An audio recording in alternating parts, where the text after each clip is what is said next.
सर्दी हो या गर्मी, संडे हो या मंडे, रोज खाओ। कुछ इसी तरह के एड्स देखकर हम में से अधिकतर लोग बड़े हुए हैं। आमतौर पर लोग मानते हैं कि अंडे नॉन वेजिटेरियन होते हैं, लेकिन कुछ का मानना है कि वो वेजिटेरियन होते हैं क्योंकि अनफर्टिलाइज्ड अंडों में चूजे नहीं होते, और ये बहस काफ़ी समय से चल रही है। इसी तरह हेल्थ के लिए भी अंडों को बहुत ज़ोरदार बताया जाता है। बंदा जिम जाता नहीं कि उसके घर अंडों की क्रेट आना शुरू हो जाती है, क्योंकि अंडों में शायद कुछ ऐसा है जो हमें कहीं और से नहीं मिल सकता है ना। इसी सोच के चलते भारत अंडों के उत्पादन में पूरी दुनिया में चौथे नंबर पर है। लेकिन इस वीडियो में हम जानेंगे एग इंडस्ट्री का दूसरा चेहरा, जो हमसे आमतौर पर छुपा कर रखा जाता है। शायद इसलिए क्योंकि अगर हमें वो पता चल गया तो हम में से कई लोग अंडों को हाथ भी नहीं लगाएंगे।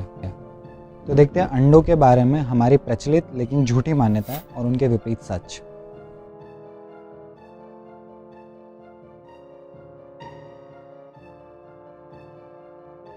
अंडों के बारे में एक छवि हमारे मन में बनी हुई है कि भाई मुर्गियाँ तो वैसे भी अंडे रोज़ देती हैं, हमने ले लिया तो क्या हो गया। लेकिन सच्चाई ये है कि मुर्गियाँ प्राकृतिक रूप से साल में केवल 10 से 12 अंडे ही देती हैं, लेकिन इनकी सिलेक्टिव ब्रीडिंग करके हमने इन्हें ऐसा बना दिया है कि ये साल में 250 से 300 अंडे देती हैं। ध्यान दीजिए कि जिस तरह दूसरे पक्षी दिन रात अंडे देते नहीं फिरते, उसी तरह मुर्गियाँ भी केवल बच्चे पैदा करने के लिए अंडे देती है। लेकिन उन्हें इंसानों ने ऐसा बना दिया है कि हम उनके अंडे लेते रहते हैं और वो अंडे देती रहती हैं। अब यहाँ दिक्कत ये है कि अंडे देना मुर्गियों के लिए बड़ा ही मुश्किल काम होता है। अंडे का छिलका कैल्शियम से बना होता है और ये कैल्शियम आता है मुर्गी की हड्डियों से। एक अंडा देने के लिए एक मुर्गी को पूरे शरीर का 10% कैल्शियम लग जाता है। यानी अगर साल भर में मुर्गी 300 अंडे देती है तो उसकी हड्डियों में जितना सारा कैल्शियम है उससे 30 गुना ज़्यादा कैल्शियम की उसे ज़रूरत पड़ने वाली है। जाहिर सी बात है, जब रोज़ अंडों के लिए कैल्शियम हड्डियों से निकलता है तो मुर्गी की हड्डियाँ कमज़ोर हो जाती हैं और इस कंडीशन को कहते हैं ऑस्टियोपोरोसिस। ऐसे में कई मुर्गियों की हड्डियाँ टूट भी जाती हैं और इन मुर्गियों का कभी कोई इलाज नहीं होता। इलाज ना होने से कुछ की हालत ज़्यादा ख़राब हो जाती है और उन्हें हो जाता है केज लेयर फटीग, जिसमें उनके शरीर को लकवा मार जाता है और वो चल फिर नहीं पाती। ये मुर्गियाँ इसी तरह तड़पती रहती हैं जब तक कि वो प्यास से मर नहीं जाती। यानी मुर्गी तो अंडा देती है, लेने से क्या हो गया वाली बात यहाँ बिल्कुल सच नहीं है। ज़बरदस्ती उनसे अंडा लिया जाता है, उनके हड्डियों से कैल्शियम निचोड़ कर।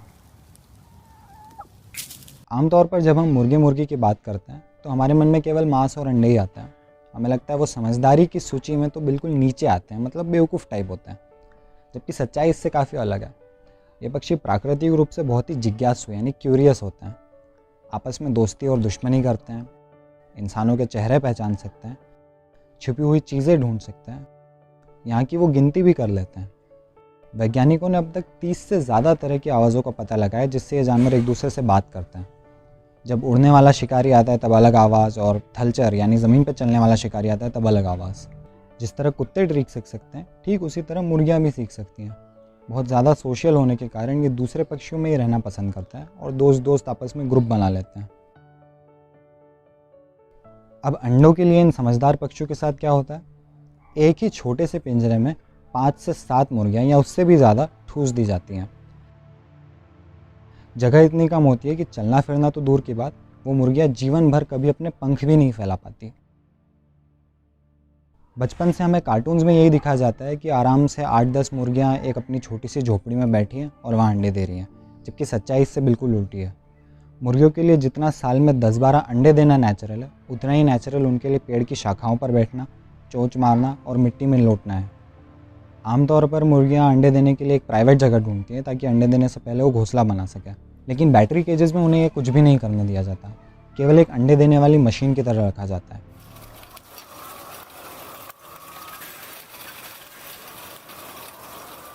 एक अंडे देने वाली मुर्गी या कहे लेयर हैन अपनी पूरी ज़िंदगी में कभी भी सूरज की रोशनी तक नहीं देखती और ना ही वो कभी पिंजरे से बाहर निकलती है, सिर्फ एक बार के बजाय जब उसे मारने के लिए ले जाया जा रहा होता है। इसके अलावा बैटरी पिंजरों का फ्लोर भी तार का बना होता है ताकि मुर्गियों का मलमूत्र नीचे गिरता रहे, और इसका फ्लोर भी तिरछा होता है ताकि अंडे लुढ़क कर बाहर आ जाएं। अब मुर्गियों के पैर प्राकृतिक रूप से केवल ज़मीन पर चलने के लिए बने हैं। लगातार तिरछे तारों पर खड़े रहने के कारण इनके पैरों में दर्दनाक घाव हो जाना बहुत ही आम बात है। इनके पंजे भी मुड़ जाते हैं और नाखून भी बड़े हो जाते हैं, क्योंकि प्राकृतिक रूप से मुर्गियाँ ज़मीन पर पैर घिसकर नाखून छोटे कर लेती हैं। लेकिन यहाँ ऐसा कुछ नहीं होता। मुर्गियाँ पूरे समय कष्ट में होती है क्योंकि उस पिंजरे के अलावा उनके पास कुछ है ही नहीं, और उन्हें ज़िंदगी भर वहीं खड़े रहना है, चाहे उनकी हड्डी टूटी हो या उनके पैर में घाव हो। जैसा हमने देखा, तार का फर्श होने से ये सुविधा रहती है कि मुर्गियों का मलमूत्र नीचे गिर जाता है। अब होता यह है कि एक ही छत के नीचे 1 लाख से भी ज़्यादा मुर्गियाँ एक साथ रखी जा सकती हैं। आप अंदाज़ा लगा सकते हैं रोज़ाना कितनी ज़्यादा गंदगी इकट्ठा हो जाती होगी। इस सब गंदगी और भीड़ के कारण जहरीली गैसेस जैसे अमोनिया इकट्ठा हो जाती है। इसके तहत मुर्गियों के आँखों में इन्फेक्शन, वायरल इन्फेक्शन और श्वास नली में इन्फेक्शन होना बहुत आम बात है। अमेरिका और चाइना की तरह भारत में बैटरी पिंजरे ही चलते हैं। यहाँ 90% से ज़्यादा अंडे बैटरी केजेस से आते हैं। मतलब जब आप अंडे की 1 क्रेट खरीदते हैं तो उन 30 में से 27 अंडे ऐसी मुर्गियों ने दिए हैं जो ज़िंदगी भर दूसरी मुर्गियों के साथ एक पिंजरे में बंद और बीमारियों के घेरे में रही। तो ये सारी समस्याएं होती है बैटरी पिंजरों में, लेकिन इन पक्षियों की नारकीय ज़िंदगी में और भी बहुत कुछ होता है। मुर्गों को पकड़कर उनका वीर यानी स्पर्म इकट्ठा किया जाता है और मुर्गियों को पकड़कर इंजेक्शन से वो स्पर्म उनमें डाल दिया जाता है, जिससे वो चूज़ों वाले यानी फर्टिलाइज्ड अंडे देती हैं, जो कि बाकी अंडों की तरह ही लुढ़क जाता है। इन अंडों को फिर अलग करके इंक्यूबेटर्स में गर्म किया जाता है और 21 दिन बाद यहीं चूज़े पैदा होते हैं। दुनिया के हर नवजात शिशु की तरह चूज़ों का भी अपनी माँ से गहरा रिश्ता होता है। वो पैदा होते ही अपनी माँ को लगातार पुकारना शुरू कर देते हैं। लेकिन अंडे और मांस के उद्योग में कभी कोई चूज़ा अपनी माँ से नहीं मिलता। नवजात चूज़ों को सामान की तरह यहाँ से वहाँ फेंका जाता है और उनके जननांग यानी रिप्रोडक्टिव ऑर्गन्स को दबाकर उनका मल बाहर निकाला जाता है, जिससे उनका मल द्वार यानी एनस खुले और फिर उसे देखकर पता लगाया जाता है कि वो नर है या मादा। ध्यान दीजिएगा, ये सब अभी अभी पैदा हुए चूज़ों के साथ हो रहा है, जिन्हें अपनी माँ से अलग कर दिया गया है। अब जितने भी मादा चूज़े होते हैं उन्हें तो अंडों के लिए अलग रख लिया जाता है, लेकिन एग इंडस्ट्री की समस्या यह है कि नर चूज़े ना तो अंडे देते हैं और ना ही वो इतनी जल्दी बड़े होते हैं कि मांस के लिए उपयोगी हो सके। जल्दी बड़े होने वाले मुर्गे अलग होते हैं, जिन्हें ब्रॉयलर चिकन कहते हैं। इनकी चर्चा मैंने एक अलग वीडियो में की है, जिसकी लिंक डिस्क्रिप्शन में है और स्क्रीन के ऊपरी दाएं टॉप लेफ्ट कोने पर भी आ रही है। तो जिन चूज़ों की हम बात कर रहे हैं वो मांस के लिए इस्तेमाल नहीं किए जा सकते, क्योंकि वो धीरे बड़े होते हैं और उसमें प्रॉफिट कम होता है। ये नर चूज़े किसी काम के नहीं होते, इसलिए इन्हें मार दिया जाता है। अब इसी प्रकार से सारे चूज़े तो स्वस्थ पैदा हो नहीं सकते। सिलेक्टिव ब्रीडिंग के कारण कुछ बीमार चूज़े भी पैदा होते हैं। नर चूज़ों के साथ साथ इन्हें भी मार दिया जाता है।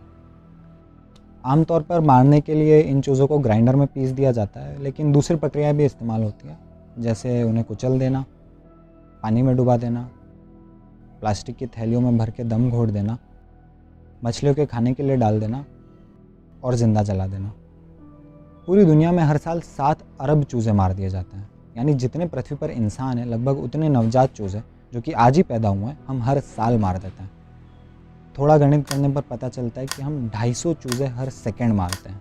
नवजात चूज़ों को पीस दिया जाता है, ये सुनकर शायद आपको बुरा लगा होगा, लेकिन देखा जाए तो उनकी किस्मत उनकी बहनों से अच्छी है, क्योंकि मुर्गियाँ जाती है बैटरी केजेस में।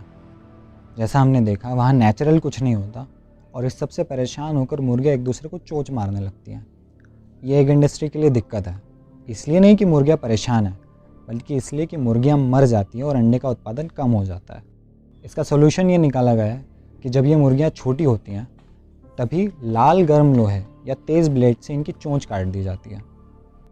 USDA life stock behaviour research unit का कहना है कि एक मुर्गी की चोंच में नसें होती हैं जो दर्द का अनुभव कर सकती हैं।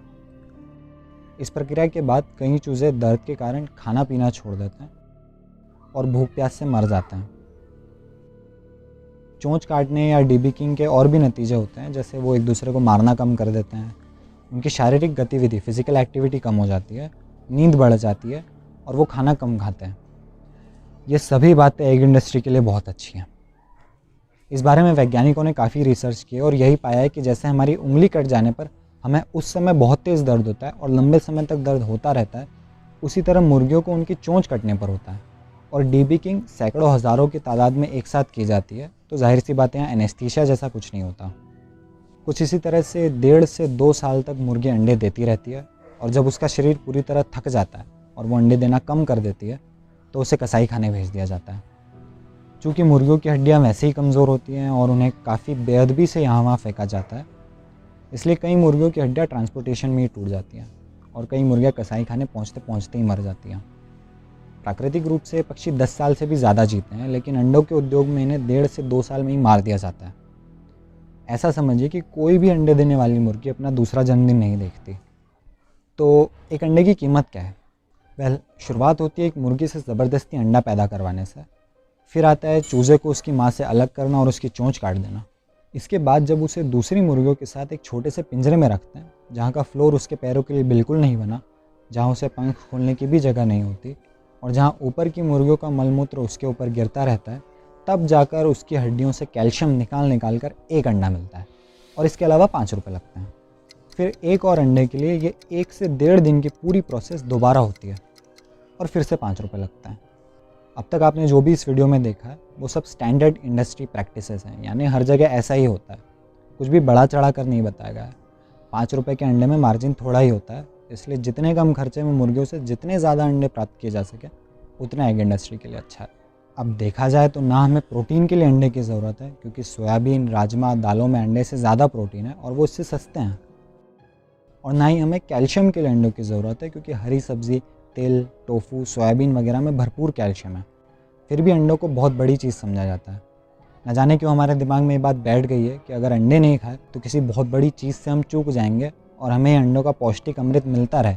इसके लिए रोज़ करोड़ों मुर्गियाँ अगर नर्क से भी गुजरें तो भी कोई दिक्कत नहीं, जबकि ऐसा कुछ भी नहीं है अंडों में जो कि आपको सस्ते में और ज़्यादा मात्रा में पौधों से नहीं मिल सकता। अगर आप अब तक इस वीडियो को देख रहे हैं तो आपका बहुत बहुत धन्यवाद। इससे ये साबित होता है कि आप बेवजह जानवरों को कष्ट नहीं देना चाहते हैं।